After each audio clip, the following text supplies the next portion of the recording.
Kepala Kejaksaan Negeri Jakarta Pusat Triyono Budi Santoso menyampaikan alasan Jaksa Penuntut Umum JPU belum mengeksekusi ex-Jaksa Pinangki Sirna Malasari karena sedang banyak kerjaan.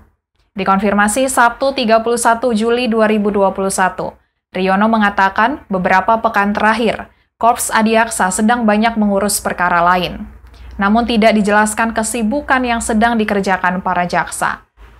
Triyono menuturkan pihaknya juga harus menjaga tenaga di tengah pandemi COVID-19 yang belum kunjung berakhir.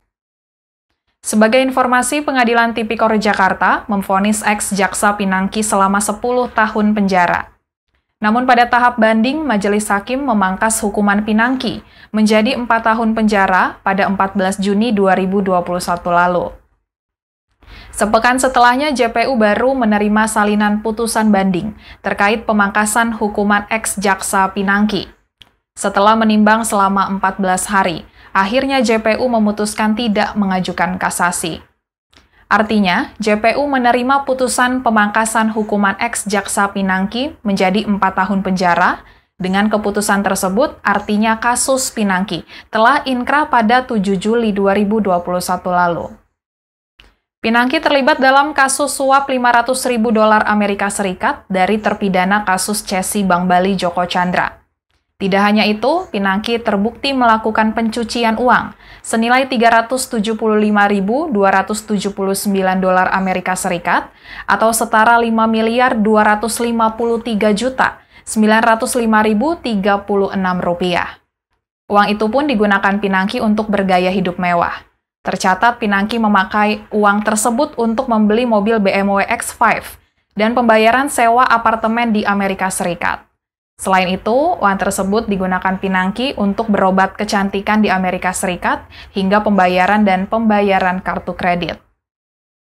Sementara itu, Koordinator Masyarakat Anti Korupsi Indonesia MAKI, Boyamin Saiman mengancam bakal melaporkan Jaksa Penuntut Umum JPU jika tidak segera mengeksekusi ex-Jaksa Pinangki Sirna Malasari. Menurut Boyamin, MAKI bakal melaporkan kasus ini kepada Komisi Kejaksaan, Komisi 3 DPR RI hingga Jaksa Agung Muda Bidang Pengawasan. Boyamin juga menolak pembelaan JPU yang mengatakan belum dieksekusinya Pinangki lantaran masalah administratif. Sebaliknya, ini menjadi bukti keengganan JPU untuk mengeksekusi Pinangki. Lebih lanjut, Boyamin menilai ada perlakuan yang istimewa yang diberikan kepada Pinangki oleh Kejaksaan Republik Indonesia.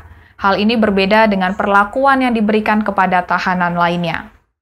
Di sisi lain, Boyamin mengaku tidak heran JPU terkesan lambat untuk memproses eksekusi Pinangki.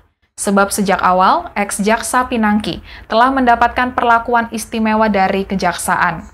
Boyamin pun mendapatkan informasi kamar tahanan Pinangki diduga berbeda dengan tahanan lainnya di Rutan Kejaksaan Agung RI. Hal inilah yang diduga membuat proses eksekusi Pinangki lelet.